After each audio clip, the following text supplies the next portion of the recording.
Hola,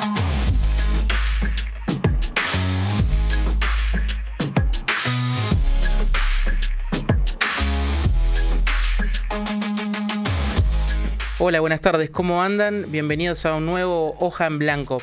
La página que comenzamos a llenar hoy fue mencionada levemente en el programa pasado, en el estreno, cuando hablamos de residuos, del contenedor de la esquina y también de quienes terminan precisamente viviendo de lo que nosotros descartamos. Se trata de una problemática social que nos toca a la puerta de nuestra casa y no estoy hablando en sentido figurado ni en sentido metafórico. Literalmente llama a nuestra puerta y termina muchas veces tocando el timbre. Hablo de los bichicomes, los indigentes, las personas en situación de calle. Porque sí, con el paso del tiempo hemos mejorado mucho la forma en la que nos referimos a ellas para evitar connotaciones despectivas. Pero lo que no hemos podido cambiar casi en nada es la situación tan penosa que atraviesan. Cambiamos el significante, es decir, las palabras, pero no hemos cambiado así el significado, los sentidos que están detrás de ella. De hecho, perfectamente podríamos decir hasta que hemos retrocedido muchísimo como sociedad en cuanto a la sensibilidad y a cómo nos paramos, ya no como solamente una cuestión humana, sino también en qué posturas y acciones tomamos con las personas que están atravesando estas situaciones. Te invito, en este momento, en este Hoja en Blanco, hagamos un poco de memoria. Una memoria reciente, ni siquiera es que hay que irse demasiado hacia atrás. En junio de 2020, acá nomás en la Ciudad Vieja, prendieron fuego a una persona que dormía en la calle junto a todas sus pertenencias. La víctima de ese hecho tan escalofriante fue Andrés Vargas, quien salió vivo de milagro. No, obviamente sin consecuencias. Quedó con el 30% de su cuerpo quemado, perdió 8 dedos y además quedó sordo. Recién 1 año y medio después del atentado pudo volver a pararse, pero obviamente que tiene una dependencia muy grande para el resto de su vida. Y allí es donde cuenta con con la ayuda de su hermana Teresita. El agresor fue encontrado y finalmente además fue condenado a más de 5 años de prisión en un juicio abreviado. Pero lo más doloroso de toda esta situación es que cuando contó por qué lo había hecho, dijo que simplemente pasaba caminando por ahí y vio la oportunidad de hacerlo. Sin palabras. Y si nos venimos más acá en el tiempo y también más acá hasta físicamente donde estamos los estudios de la radio, en otro hecho que además se dio en noviembre del año pasado, 2024, hace apenas unos meses, un joven iba caminando con su familia por Durazno y Gutiérrez Ruiz cuando tropezó y cayó sobre una hilera de pinchos de la fachada de un edificio.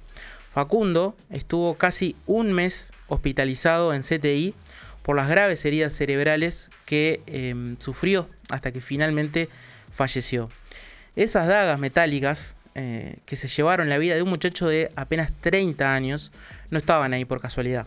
Son parte de lo que se denomina arquitectura hostil o anti-mendigo, una forma neofascista de disciplinamiento del espacio público que no hace más que promover la segregación. Hay personas que toman ese tipo de decisiones, como esta que les estoy contando, de poner pinchos, dagas en la fachada de una casa, de una vereda, de un edificio. Toman decisiones como las de prender fuego a alguien en la calle o la de instalar la arquitectura hostil, que es un nombre demasiado simpático, diría, para lo que termina siendo.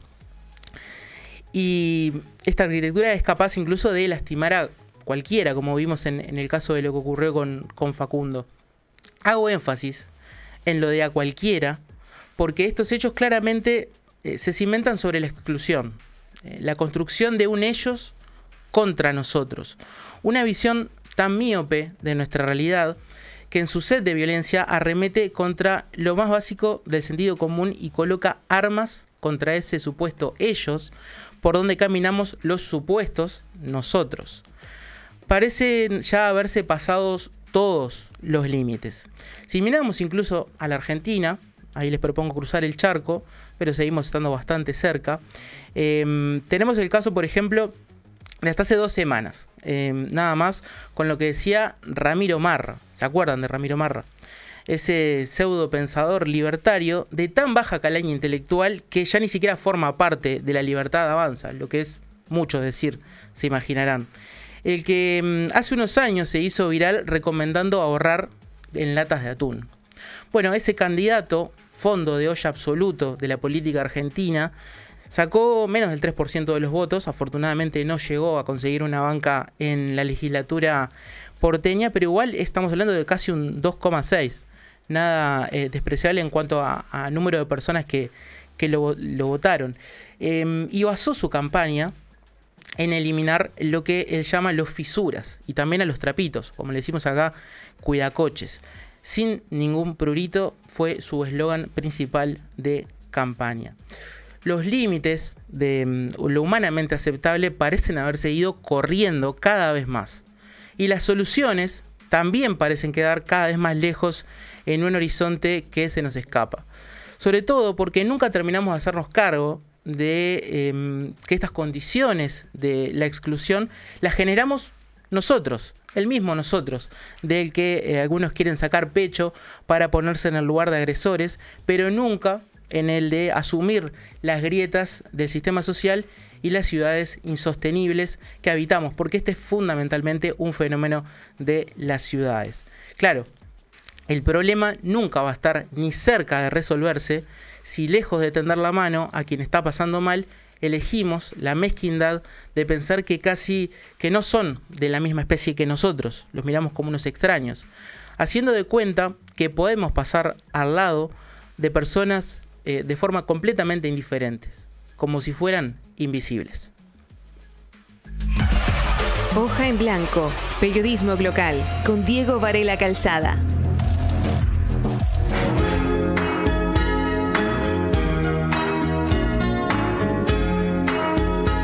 Puede parecer que estamos cambiando abruptamente de estilo, que nos queremos poner románticos o melosos, pero en realidad, más allá de eso, con este tema ochentoso de Phil Collins, Another Day in Paradise, está inspirado y la letra habla justamente de las personas que habitan la calle y que no tienen un hogar. Así que Phil Collins, Another Day in Paradise.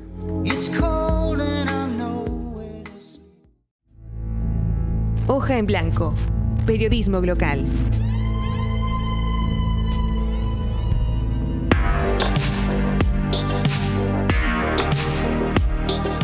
Segundo programa, y para hablar de personas en situación de calle, en esta oportunidad traemos dos invitados. Recibimos a Sofía Lanz, que es licenciada en comunicación y bailarina. Desde el año 2019 realiza actividades de extensión e investigación junto al colectivo NITEP. Sofía, ¿cómo andás? Hola, gracias. Y también a Santiago Zorrilla, que es trabajador social y docente del Departamento de Trabajo Social de la Facultad de Ciencias Sociales. Su línea de trabajo es sobre las políticas de asistencia y la intervención con personas en situación de calle. Bienvenido, Santiago. Muchas gracias. Ambos integran el equipo de trayectorias de la Universidad de la República, que actualmente desarrolla el núcleo interdisciplinario Trayectorias en Situación de Calle, en el que se desarrollan distintas actividades de extensión, enseñanza e investigación sobre las desigualdades y conflictos en torno a la situación de calle. Así que qué mejor que recibirlos a ellos, parte de nuestra casa de estudios de la Universidad de la República, y que vienen trabajando con la temática que queremos abordar hoy. Para arrancar, voy a preguntarles sobre el tema de los prejuicios, porque creo que en esto que hablábamos incluso al arranque del programa, de que hay un ellos, un nosotros, la construcción de prejuicios tiene mucho que ver con eso de quién creo que soy yo, quién creo que es el otro, qué cosas hace. ¿Qué prejuicios existen y operan con respecto a las personas en situación de calle? A ver quién rompe el hielo. Bueno, empiezo y nos complementamos. Dale.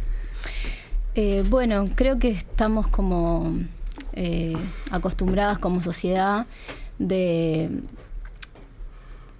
asumir que las personas toman decisiones con esta idea, ¿no?, de que somos libres de decidir algunas cosas, y entonces cargamos a las personas que están en situación de calle, pero en otras, cuando son exitosos también, de que fueron las decisiones que fueron tomando en su vida como si fueran elecciones que podemos tomar libremente las que nos van llevando a distintos lugares. Entonces, uno de los primeros prejuicios es creer que la persona es culpable y que tomó la decisión y que está en la calle porque quiere o porque lo que se le brinda no le viene bien, digamos, ¿no?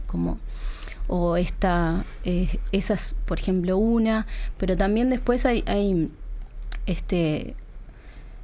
cómo se trata el tema y cómo se signa el tema, ¿no? Vos lo decías hoy, también muchas miradas, ¿no? Por ejemplo, cuando salen a los medios los distintos números o las distintas miradas y perspectivas sobre las personas, en general eso se las enjuicia, se las encierra en números engañosos, donde aparentemente todas las personas o el 50% de las personas, consumen tal sustancia, ¿no? Entonces, todo eso genera una mirada pervertida sobre las personas, porque en realidad no es eso. O sea, cuando alguien hace un conteo, un censo, se hace una foto específica de un momento, y de hecho la última, que es la del 2023, se consulta solamente a personas que están en la intemperie. Y con esos datos se habla de muchas personas que por X razones han tenido que pasar por distintos servicios del MIDES, ¿no? Entonces, pasaron 11.000 personas en un año y se dice que el 50% de todas esas, por un número de una foto de un día, consumieron pasta base, ¿entendés? Entonces, también es como nombramos y cómo rodeamos de sentidos, como vos decías, las personas, y sobre todo eso, las personas. Ni siquiera a veces hablamos de las problemáticas, ¿no? Y ahí sacamos de esta culpa individualizante, sino también de un contexto y de un entorno que produce estas situaciones, ¿no? O sea, ¿querés decir algo, Santi? No, muy bien. Bueno, es sí, estaba complementando un poco lo que muy bien dijo Sofía, que también tiene efectos, ¿no? O sea, a ver, ¿quiénes son las personas que hoy en día están en situación de calle? ¿No? Porque esto vamos pensando en los efectos que tiene en clave del imaginario público, genera incluso los propios discursos públicos a veces, ¿no? Claro. Porque de alguna forma, la forma como yo empiezo a definir y a presentar el problema también son las soluciones que empiezan a proponerse, ¿no? Y aceptarse como, bueno, por lo menos algo es algo.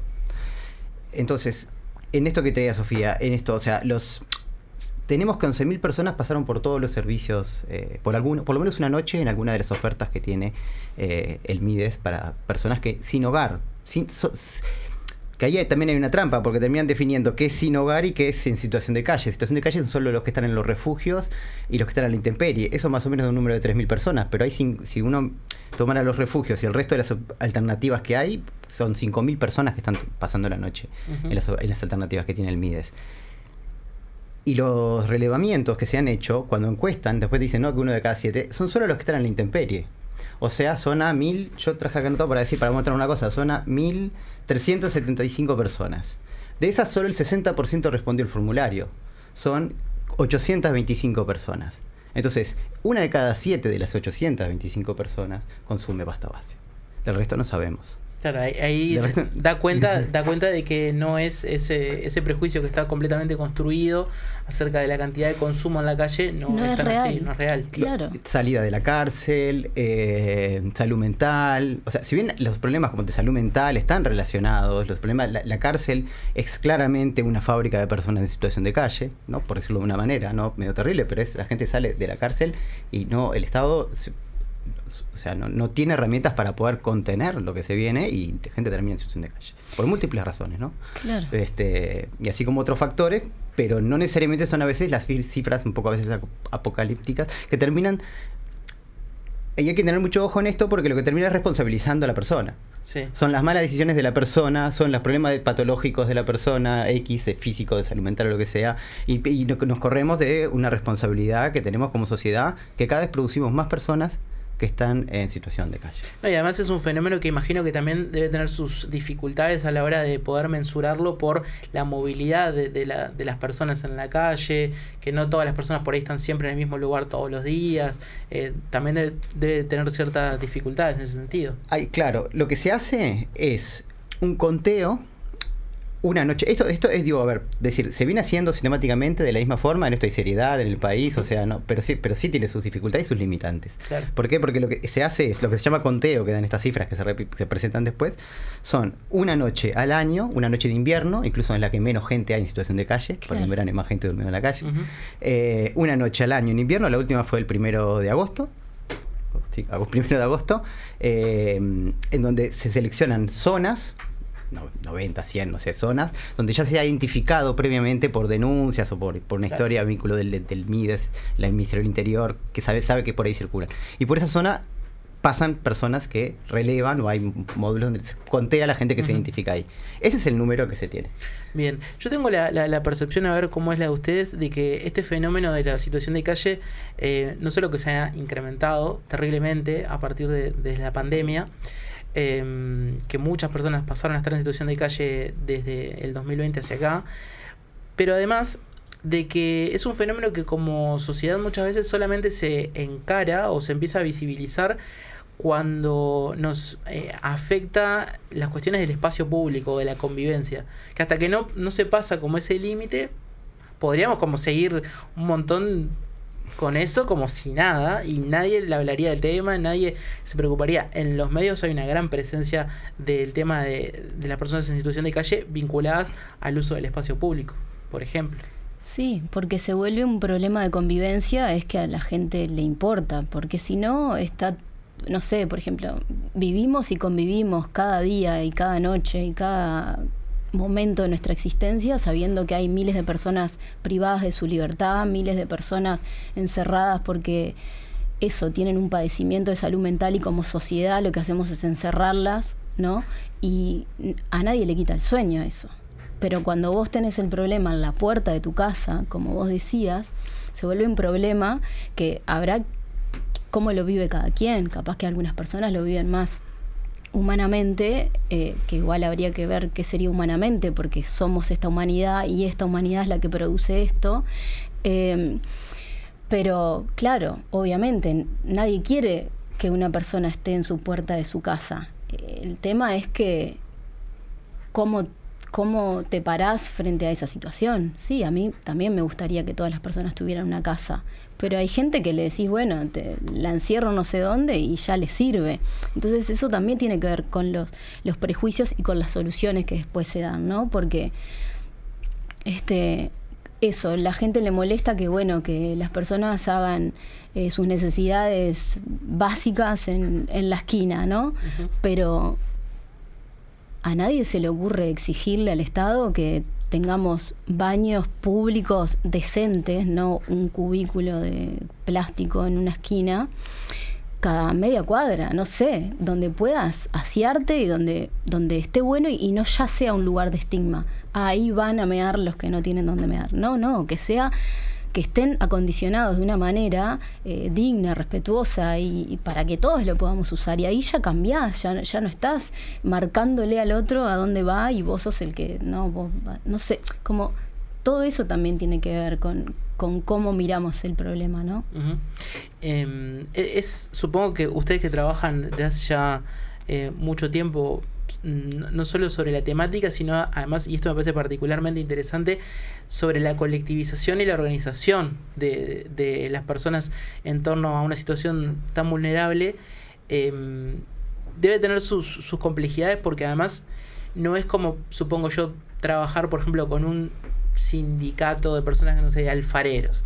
En realidad está trabajando con un grupo de personas que desea salir de esa situación, o que lo deseable es que dejen de ser parte de ese colectivo. Eso ya de por sí creo que simbólicamente tiene como una complejidad inmensa, ¿no? Para hablar. Sí, a ver, nuestro grupo trabaja muy cerca del colectivo NITEP, que es una organización que opera autónomamente, digamos. De mi parte, decirte que es una de las experiencias más lindas que me ha tocado vivir desde la universidad. Es sí un desafío muy grande en esto de, bueno, cómo respetar los procesos de autonomía, y cómo acompañar también gente que está atravesando situaciones muy complicadas. Entonces, que también esa esas cosas también nos llegan, ¿no? O sea, nos empiezan a atravesar, porque mira, cuanto más cerca uno está, también más empiezan a atravesar las distintas situaciones de cada uno. Y nada, no sé qué decirte. Para mí lo que es increíble es que se sostengan como colectivo organizado, y el lugar y la fuerza de la voz que tiene el colectivo, ¿no? Es una cosa que para mí también es algo de destacar. O sea, no sé, nosotros podemos decir muchas cosas acá, pero ahora viene alguien de ITP y se lo dice, y la fuerza que tiene no es comparable. Entonces me parece que es algo que es increíble, eso que se hayan logrado por posicionar como una voz muy fuerte, denunciando una cosa que es súper que nos debería como sociedad, o sea, que nos devuelven en la cara, ¿no? Una cosa que es espantosa que está sucediendo hoy en día en la sociedad. Nada, no sé por ahí decirle. Ahora sobre los desafíos, Sí. a dejo a Sofi que... Dale. Sí, esto que vos planteás es muy desafiante porque, claro, cuando uno se junta y se organiza, hay algo como del orgullo, de sentirse parte de algo que juega. Pero cuando justamente lo que te enjuicia, ¿no?, desde toda la sociedad es que vos no vales nada y que sos un pichi, como decías hoy al principio, ¿no? Es todo el tiempo ese desafío de juntarse con los compañeros y poderse justamente decir, sí, nosotros queremos salir de esta situación. Entonces, no es que nos queremos identificar con esto, pero a la vez necesitamos vernos como esto para poder salir de acá, ¿no? Y entender que lo que tenemos que hacer es juntarnos para defendernos, ¿no? Como que esa es la conversación interna que tiene el colectivo, ¿no? Como de, sí, es súper difícil embanderarse con soy una persona en situación de calle, con todo lo que eso connota, porque en general muy poca gente te va a mirar, qué interesante, porque hay muchas miradas, hay miradas de, no sé, los compañeros me dicen, no, porque nosotros vamos con la bandera de NITEP, dice personas en situación de calle, y la gente nos mira mal, ponele, ¿no? Entonces, o otros dicen, ay, ¿cómo puedo ayudar?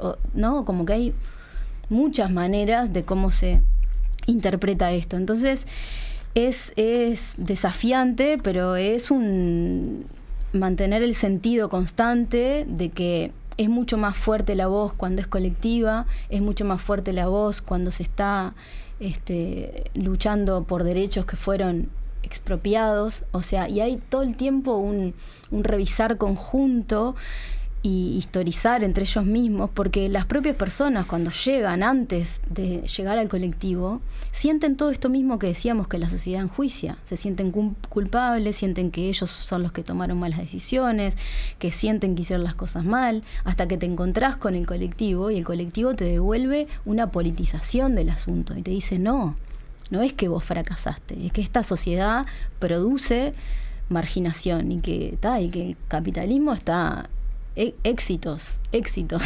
entonces eso es lo que también a veces, no sé, nos hacemos los boludos, y yo en todos estos últimos entrevistas y cosas, como que de repente pasó de moda que estamos en el capitalismo, no sé, se olvidaron, ya no se cuestiona, tipo, no, entonces esto es parte. ¿Qué esperaban? Vos decís apocalipsis. Sí, tiene. Creo que acá abordamos muchas cosas un poco apocalípticas, pero es lo que estamos viviendo, es así. El capitalismo indefectiblemente es apocalíptico. Ahora, creo que también se vuelve muy peculiar hablar del caso de facultades sociales, porque se da la curiosidad de que, al margen de que era el campo disciplinar apropiado, ¿no?, para trabajar estas cuestiones, empezó a vivir la facultad, el edificio de la facultad, la convivencia de estas personas en situación de calle, y de vivir en carne propia también la problemática que podría haber pasado si ese edificio fuera cualquier otra facultad, ¿no? Pero como que justo fue a cuadrar allí en un momento que había muchas personas que transitaban por el espacio durante el día. Y eso fue un poco como el despertar, ¿no? De alguna manera, hace ya varios años, que hizo que se empezaran a trabajar estas líneas. ¿Cómo fue ese proceso? Cuéntanos. Bueno, en el 2018 es poco que estalla el tema, pero es la facultad, al estar ahí en pleno centro, que le puede empezar a pasar a cualquier otra, digamos, ¿no? O sea, la facultad que está en pleno centro, o sea, al estar de puertas abiertas, ofrece un espacio protegido de clima, ¿no? En algunas partes con calefacción, biblioteca, sala de computación particularmente, ¿no? Acceso a internet. Un lugar agradable para estar durante el día, que es donde para poder pasar. Eso se empezó a correr como la bola y se empezó a ser utilizado cada vez más como un centro diurno, de hecho, como un espacio para estar y no estar en la plaza. Eso convivió un tiempo convivió sin mayor problema, pero en un momento empezó a generar problemas, hasta que en un momento incluso sale en la prensa con grandes titulares, ¿no? De la situación, y bueno, ahí empieza como tema a moverse, y ahí también empieza un grupo de docentes a juntarse en torno a esta problemática y a poder pensar qué respuesta hacer. Ahí se fue a buscar a Walter de Urbano, y se empezó a formar después, un trabajo de acompañamiento. Ahí se empiezan a formar las asambleas, que después terminan formando en ITEP. Uh-huh. No sé, sí, total. O sea, a partir de un conflicto, se produce una posibilidad, ¿no? Sin duda, igual los compañeros tienen claro que fueron expulsados de la facultad, no es que tipo, está fantástico. Igual ellos siempre van viendo la historia y van diciendo, bueno, qué loco, nos expulsaron de acá, pero tenemos espacio de reunión todos los días, es casi nuestra sede. Sí, porque es real. Entonces, bueno, creo que fue interesante el proceso, porque ahí fue como un laboratorio de todo. Era justamente la población universitaria sacando todos los juicios y los prejuicios para afuera. Y ahí se puede ver también cómo bueno, todo lo que se magnifica en la sociedad en la que vivimos. Pateé el micrófono. También se daba ahí en pujas entre estudiantes, docentes. Había distintas perspectivas.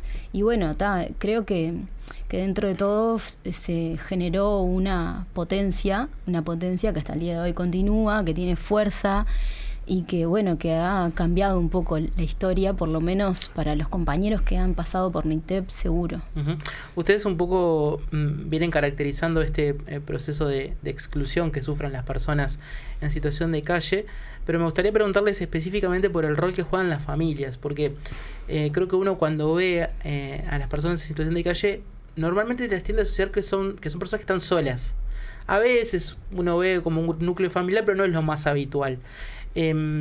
¿Por qué se da este fenómeno? ¿Cómo es ahí la cuestión vincular dentro de las familias para que se den estos procesos si una persona termina en la calle? Sí, bueno. A ver, son personas que tienen familias, son personas que vivieron, muchas de ellas casi todas, prácticamente todas vivieron en familia, algunas que vinieron, pero de alguna manera lo que ha ido sucediendo es que los vínculos familiares que se mantienen, algunos sí, otros no, pero se están presentes, esos vínculos no se han de alguna forma desgastado a un punto en el que ya no sostienen, por decir una expresión, ¿no? Porque ya no sostienen, por lo menos ya no pueden ayudar a cubrir, a reproducir la vida. Ya no, yo no puedo hacer cargo de esto, ¿no? Tratar de no ponerle el juicio a eso, pero bueno, se llega ahí por distintas razones. Hay situaciones de violencia, ¿no? Donde la gente se escapa de la violencia, hay situaciones donde la propia persona se vuelve un problema para el resto del grupo y de alguna forma se empieza a generar un chisporroteo, ¿no? Lo cierto es que esa familia no puede, ya de alguna forma no tiene condiciones para poder sostener. En esto, ¿no? Bueno, lo que sí es evidente es que como sociedad cada vez nos está pasando más, ¿no? Entonces digo, eso nos tiene que hacer una pregunta a todos, ¿no? En esto NITEP tiene una expresión a veces que a cualquiera le puede pasar, que es como muy polémica, ¿no? Porque a quien no le pasó dice, no, a mí no. No, eso le pasa a otros. Esta idea de la otredad, esto que se construía, ¿no? Estos raros que terminan en situación de calle, ¿no? Te pone el espejo delante de la cara. Claro, cualquiera le puede pasar, ¿no? Y eso, nada, y esto, porque decir, bueno, porque estando cerca, digamos, esto, conociendo, vinculándonos con la gente de NITEP, ¿no? Generando relación, conociendo más gente de calle, participando en las actividades del colectivo, del movimiento, uno empieza a conocer cada vez más gente y eso es una variedad de situaciones las que van llevando. Si bien hay cosas que uno puede encontrar como factores que se repiten, como, ¿no?, determinados conflictos familiares, ¿no?, violencias internas, pero también la violencia del propio Estado, ¿no? O sea, no, un Estado que se dice que cuidó o que tiene desde la cárcel, aunque sabemos que no cuida, pero se supone que está ahí para cuidar, ¿no? O sea, la cárcel, INAU, Vilar de Bo, ¿no? O sea, tenemos pacientes sociales en clínicas que son sostenidos porque no tienen a dónde salir, pero terminan saliendo en un refugio, ¿no? O sea, ¿cuáles son los cuidados que el Estado? En un momento el Estado también dice, yo no puedo más con esto. Y lo suelta. Entonces no es un tema solo familiar, digo por esto, para poder pensar, y me parece que en clave de esto de pensar en clave de que son ciudadanos, ¿no? En clave de derechos humanos, ¿no? De que no, de la responsabilidad que nos cabe como Estado de poder atender estas situaciones y atenderla de forma adecuada. Sí, o sea, casi nunca se ve al otro como una persona que le expropiaron el derecho a la vivienda, a la salud, al cuidado, a la educación, ¿no? Siempre se lo ve desde el otro lado, de, ¿qué habrá hecho que está acá? Sí, o incluso te digo más, como alguien que incluso está usurpando, cosas de otro. Claro, pero nunca se lo ve desde el lugar de al revés, o sea, esto, ¿no? Como el extractivismo no es solo de la tierra, es de los cuerpos. Entonces, no sé, por ahora no se habla mucho tampoco, por lo menos acá, de la idea de reparación, ¿no? O sea, como siempre eso, se le pone al otro como, no puede sostener un trabajo, no puede, no sé qué, no puede, pero si no puede nada es porque hay algún lugar en que no. Y en esto que hablábamos hoy de que es una situación en la que obviamente lo deseable es que se abandone, que se deje de estar en la calle.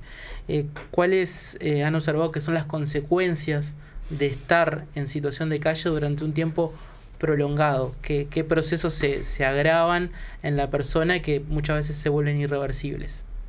Sí, son muchas y son terribles. O sea, primero que nada, mucha gente llega a estar a la intemperie o en el sistema de refugio o algo porque le pasó una cosa específica. Por ejemplo, no sé, la violencia de género muchas veces es expulsiva y vos quedás en una situación de desamparo, porque también hay toda una idea que no es que la violencia de género es un día me pegaron y me quedé en la calle, no, obviamente hay un montón de vulneraciones sistemáticas, aplastantes, que hacen que vos no tengas red, que vos entonces quedaste en la calle, ¿no? Y tal vez esa misma situación generó una situación de desgaste de tu psiquis, de tu cuerpo, todo, pero el permanecer en la calle o el estar expuesta constantemente a la violencia institucional que no tiene una respuesta para darte, que te cambia de un lugar al otro, esto que Santiago decía, o sea, te van derivando de un lugar al otro porque ya no pueden con la situación y vos te pasás así como si fueras una caja que te la pasan de un lado al otro.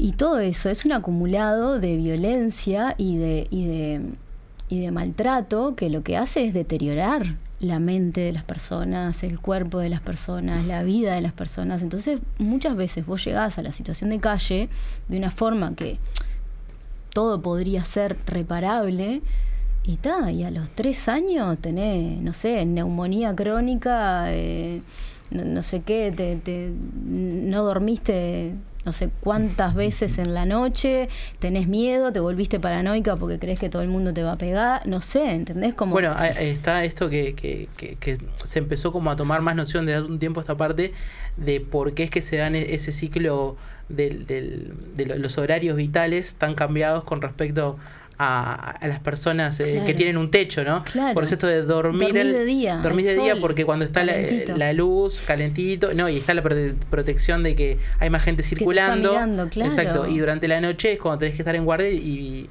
despierto. Sí, y bueno, imagínate el frío, el hielo, no sé, los huesos, o sea, también todo el tema de ir al baño, no sé qué, o sea, te empiezan a pasar cosas, o sea, te enfermas y te enfermas, o sea, los compañeros se mueren en la calle, vivís menos, vivís enfermo, generás dependencias cada vez más, bueno, en los refugios, ¿no? Que muchas veces hay los refugios, o bueno, nuestro sistema que sobremedica Y muchas veces vos llegás y en realidad no tomás medicación, pero la propia dinámica, te terminás tomando medicación para dormir, pero capaz que porque vos misma la pedís, porque tenés que dormir en un mismo cuarto con 10 personas, claro, que roncan todas a la vez. Sí.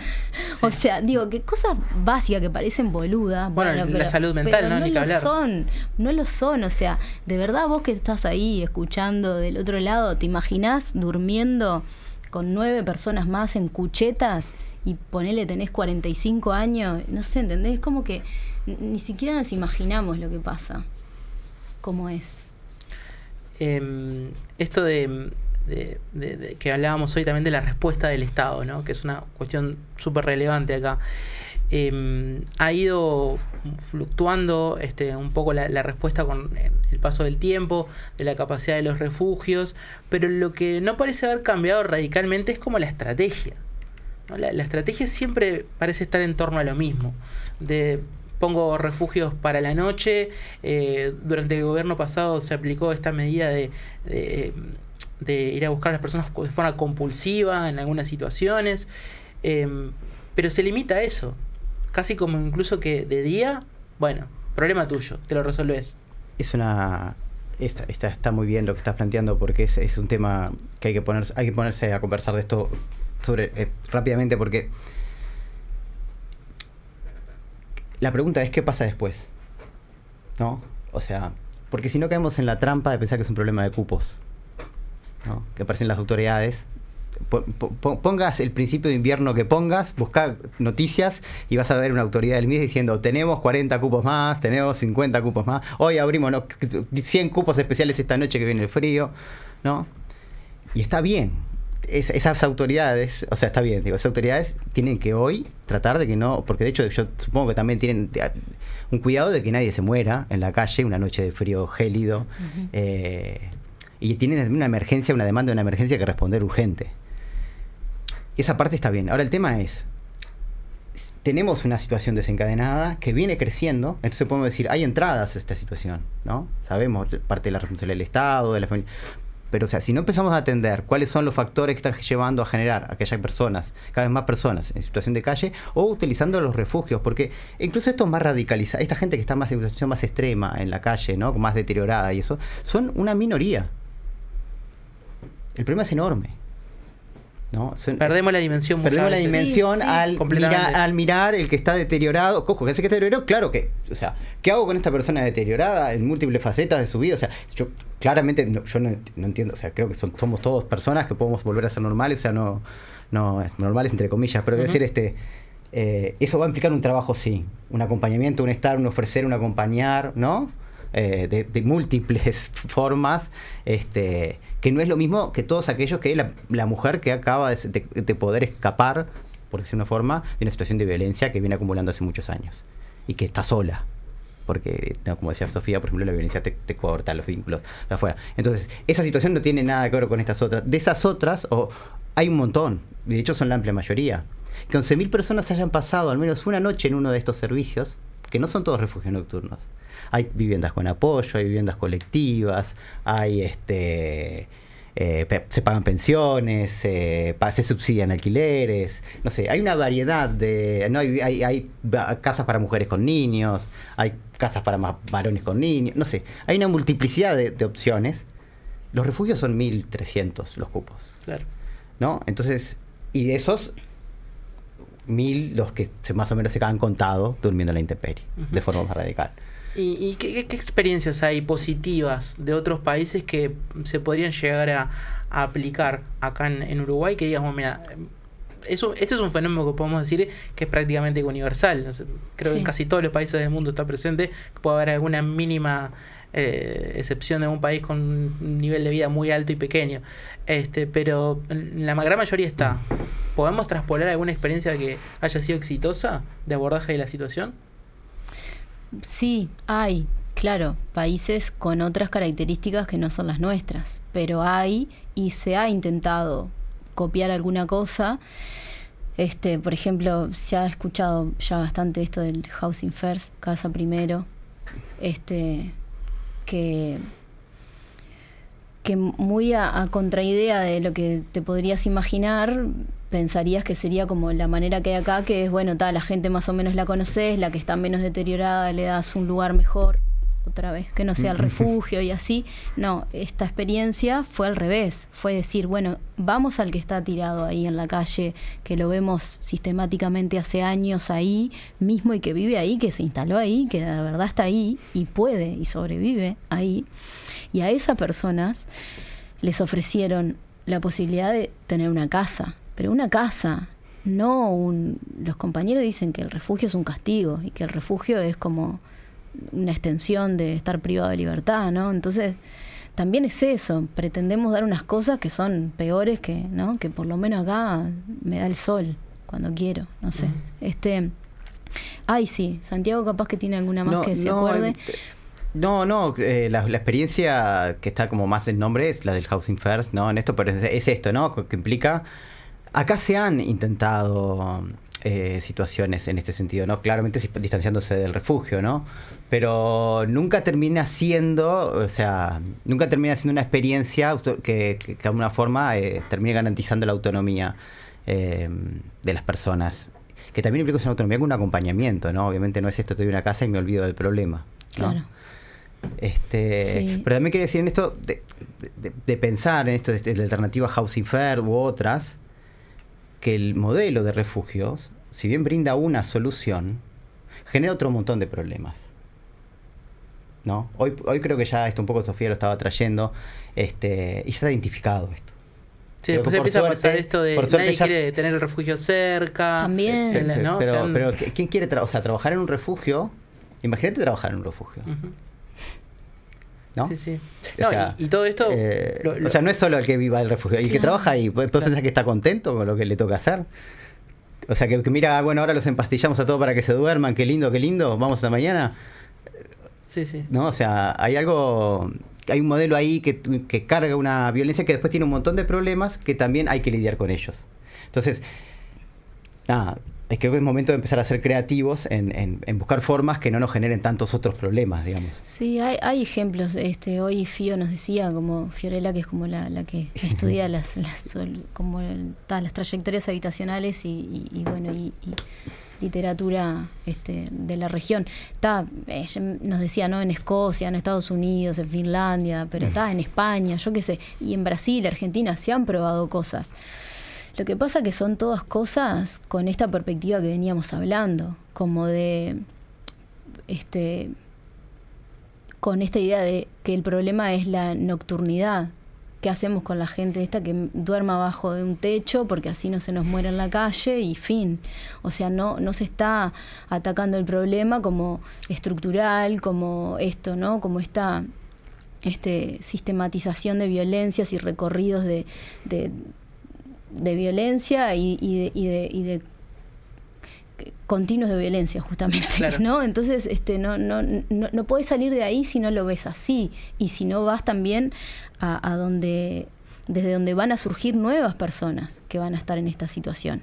Y que en nuestro país hay un montón de personas que viven en situaciones irregulares, donde un montón de gente alquila, donde un montón de gente vive en pensiones, donde un montón de gente vive en hogares de INAU, un montón de gente está en la cárcel. O sea, todo eso serían personas que tendríamos que estar viendo, bueno, ¿y qué va a pasar con estas personas? Porque de un día para el otro pueden no tener casa. Claro, es que bueno, ahí obviamente todo esto se entrecruza con otros fenómenos que daría para hacer varios programas más, como es el tema del acceso a la vivienda en nuestro país, la gentrificación que se está dando en muchos de los barrios donde estamos, donde está la radio mismo, por ejemplo acá Palermo, Parque Rodó, en fin, y que está afectando mucho, ¿no? Todo, y que todo son esto. barrios históricamente desplazados, ¿no? Porque acá primero se los desplazó en la dictadura militar, se desplazaron todos los conventillos, toda la gente que habitaba acá, se los llevó para otros lados. O sea, es histórico y estos son los efectos, de nuevo. O sea, ¿qué querían? Yo quería decir una cosa que no dijimos hoy, que me parece que es importante, que nuestro vínculo con NITEP desde la academia, más allá del trabajo de extensión, ha sido la plataforma para nuestras actividades de investigación y extensión. Una postura que se ha tomado como equipo de hacer las investigaciones con ellos. O sea, con las personas que están involucradas en los propios problemas. Y nada, creo que sí que esto es un proceso, o sea, ha sido un aprendizaje enorme y poder realizar trabajos de investigación sobre trabajo, vivienda, salud. O sea, venimos con una tarea bastante con los propios compañeros, ¿no? Nada, ahí hay una riqueza y un aprendizaje que es enorme. Sí, y el contacto, ¿no? Creo que como en todo aspecto de la vida, siempre que uno termina tomando contacto con una situación, con un grupo de personas, con lo que sea, empatiza mucho más fácil. Y para cerrar me gustaría preguntarles un poco qué maneras creen que se puede aportar a que haya más sensibilidad por parte de las personas, de nosotros, en definitiva, puedo decir la sociedad, como es intangible, medio extraño, de cada uno de nosotros a tener más sensibilidad con la temática y con las personas que están padeciendo la situación de calle. Y bueno, no es tan fácil, pero creo que varias de las cosas que fuimos diciendo hoy, desde cómo se aborda el tema, desde cómo se mira, eso podría cambiar. O sea, si dejamos de poner a todas las personas en unos mismos números, ¿no? O si el propio quien tiene la palabra en el momento que sea, y sobre todo ahí los medios también, se incitan a discursos de odio y a discursos de discriminación, eso va a ser cada vez peor, a menos que estén pensando en algo y que y no nos estén contando. Pero también creo que tiene que ver con que poco a poco vemos cada vez más personas en situación de calle, pero en esta idea de que a cualquiera le puede pasar, que dice NITEP, que tiene podríamos discutir sobre eso. Igual hay algo de que a las personas que nos puede sensibilizar, ya nos pasa que tenemos familiares que están en una, o amigues que están en una, o gente que conocemos que está en una. Entonces, de a poco eso se empieza a acercar. Entonces, si nosotros mismos no nos dejamos tocar por la situación, difícil que podamos también involucrarnos de otra forma, ¿no? El colectivo lanzó una campaña a fines del año pasado que se llama Cuando nos ves, y que tiene que ver con esto, con visibilizar la situación, pero también cargarla de otros sentidos que nos hagan estar más cerca y entender que la otra persona no es peligrosa, está en peligro. Entonces eso también, ¿no? Como que no, que está horrible Montevideo, la calle está intransitable. Sí, bueno, está intransitable porque es terrible cómo permitimos que tanta gente no tenga donde vivir y cómo, ¿no? Estamos ahí como sálvese quien pueda, es como muy muy perverso. Con este grupo de facultad, trayectorias, y con NITEP venimos realizando unos encuentros que se llaman Encuentros en la Calle, y que ahora se viene el 5º, y que es el sábado 7 de junio, que ahí lo que hacemos es ocupar la plaza de los bomberos en este caso, y bueno, y compartir ahí con todas las personas que quieran acercarse, que se sientan involucradas con la temática, pero también muchas personas que van a refugios, a diurnos, que están ahí mismo en la plaza, que es un lugar donde se frecuenta, y entonces poder conversar sobre varios asuntos que tienen que ver con esto, ¿no? Con las personas que ya están conmovidas, porque llegás cuando hay algo que te toca, sí, de alguna manera. Y bueno, y hay que hacer que eso se contagie, ¿no? Entonces, la idea es que haya un encuentro ahí desde las 10 de la mañana hasta las 3 de la tarde, estar ahí, compartir la olla, ver una obra de teatro, haber 3 mesas de conversación sobre hablar vivienda, trabajo, salud. Hay una que se llama Más comunidad, menos represión. Ahí estaría buenísimo también que quien se sienta convocada de que venga para poder pensar estas otras maneras, porque el Estado va a hacer lo que hace el Estado, y la gente va a hacer lo que pueda. Capaz que la diferencia se hace con cómo nos organizamos para distribuir un poco mejor lo que podemos tener a nuestro alcance. Entonces les invitamos. Sí, vamos a estar compartiendo, por supuesto, bueno, en redes la invitación, que vale la pena. Santiago, una reflexión sobre esto para cerrar. No, y ahí agregar un poco a lo que ya decía Sofía, que es pensando en lo que puede hacer el Estado o la situación actual. No sé, ahora hay una posición que yo celebro, que identifica esta violencia institucional, que obviamente aumenta los cupos, que escucha. Me parece una actitud muy, muy importante esto, decir, bueno, voy a escuchar a las personas que están metidas en esto, o sea, que están involucradas, que escucha a los trabajadores, que escucha a a los propios usuarios de los refugios, escucha a los colectivos, a los sindicatos, no sé, ahí eso está bien. Ahora, y que hay un compromiso, por lo menos se aparece declarado, que yo creo sincero, que es de bajar esta violencia institucional que está generando la política, ¿no? O sea, encima que ya están en una situación terrible, las respuestas del Estado los violentan todavía, le suman algo de violencia. Eso está bien. Y ahora, y entiendo que lo tengan que hacer ahora, en esto que dice, bueno, hay algo que hacer ahora, sí, que es la urgencia, pero es necesario que empezar a mirar qué va a pasar después, incluso para hacer ciertamente un poco tolerable lo que está pasando ahora. Porque no es lo mismo que yo te diga, mirá, ahora el refugio, pero el año que viene se abren, o se va a haber lugar para, o lo que sea. No es lo mismo, o sea, si yo lo que te ofrezco es el refugio, bueno, eso carga ya tiene un peso, ¿no? Entonces la pregunta es, ¿después qué va a pasar? Ya sabemos cuánta gente va a salir de la cárcel. ¿Qué va a pasar con ellos? Por ejemplo, ¿no? Y ahí podríamos empezar a ver todas las instituciones del Estado, que de alguna forma, del INAU, ya sabemos cuántos gurises van a egresar a los 18 años. Claro. ¿A dónde van a ir? Sí, es esto de trazar, que el Estado también pueda trazar trayectorias de las personas y planificar políticas, en definitiva. Y de forma más sistémica, en esto es sistémica organizada, es decir, bueno, de dónde están viniendo. Nosotros tenemos pistas para poder identificar, digo, en algunos trabajos que estamos haciendo, ¿no? Pero de dónde están viniendo y a dónde van. Y en el medio la emergencia, sí, tengo que tener un equipo remando hoy. Y claro, lo que pasa es que yo entiendo que la situación de hoy es tan emergencial que vos estás ahí, te ponen ahí a cargo de eso y lo que puedes decir es claro. que tenés que remar. Está bien, pero es importante que alguien tiene que estar pensando en lo que va a pasar después. Uh-huh. Santiago Zorrilla y Sofía Lanz, integrantes del núcleo interdisciplinario Trayectorias en Situación de Calle de la UDELAR, muchísimas gracias por este rato de conversación que nos regalaron aquí en Hoja en Blanco. Gracias a vos. Vamos a una breve pausa. Hoja en Blanco, periodismo local.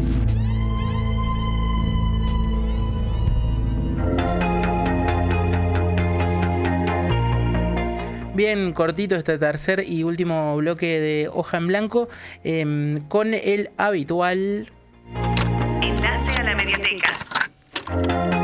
El enlace a la Mediateca en este caso viene súper expandido porque, y me encantó esto de ir improvisando sobre la marcha.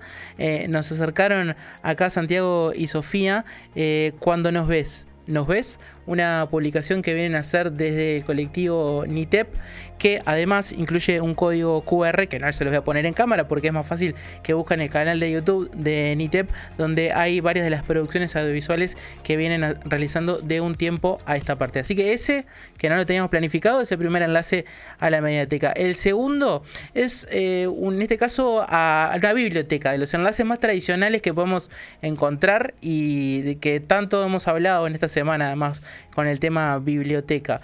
Situaciones de calle, abandonos y sobrevivencias, miradas desde las praxis Chile, Argentina, Costa Rica y México, de Nelson Arellano Escudero. Me pareció un libro que está es de descarga gratuita, lo pueden conseguir, está en PDF, y que me pareció muy interesante porque te da una mirada muy amplia para esto de poder comparar experiencias entre países latinoamericanos, además, que te saca un poco de esa cuestión de esto me está pasando a mí nomás en la esquina de mi casa.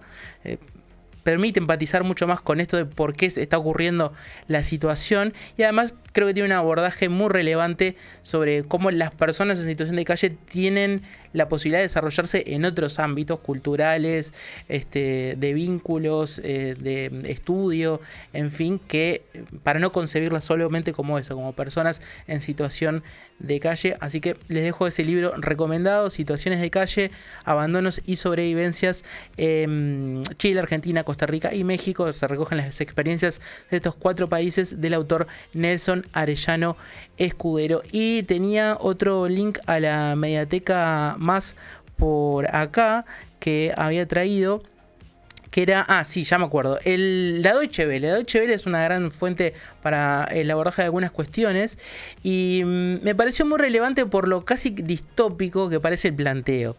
Es un documental de media hora que pueden encontrar en YouTube, en el canal Deutsche Welle en español, que se llama Luxemburgo, pobreza en el país más rico de Europa. Un lugar donde es un ducado, una monarquía que además tiene la particularidad de que es un país muy, muy pequeño, y donde además una de cada 15 personas no es que está muy bien, muy cómodo, sino que directamente son millonarios. Es un paraíso fiscal, Luxemburgo. Bueno, en Luxemburgo también hay personas en situación de calle, increíblemente, o no increíblemente, porque esto es el capitalismo, bienvenidos al mundo real. Hubo un boom, por ejemplo, un boom de inmobiliario, muchas empresas que abrieron de repente para construir edificios, se vinieron inmigrantes de otros países, una gran mayoría, por ejemplo, de Hungría, escapando además del régimen de Víctor Orbán, o sea, todo tiene que ver con todo.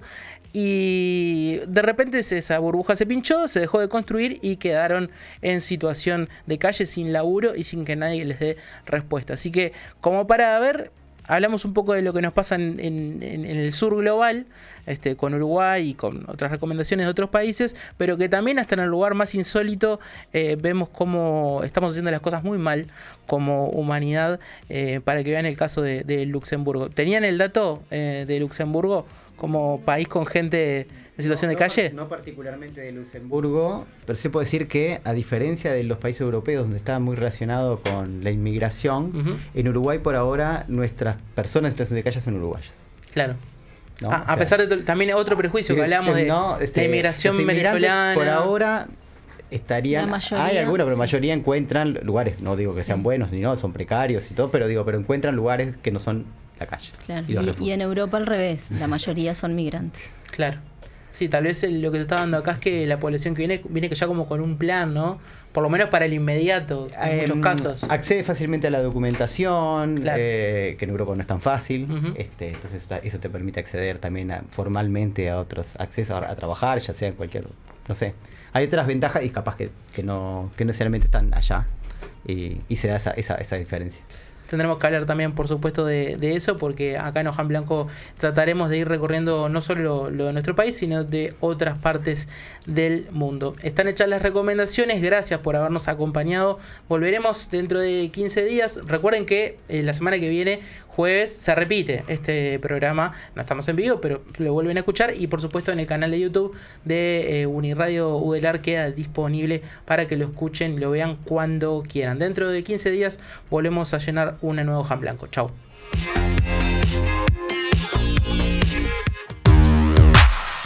Conducción y producción Diego Varela Calzada. Operación técnica Gastón Pepe. Locución Jimena Crujeira.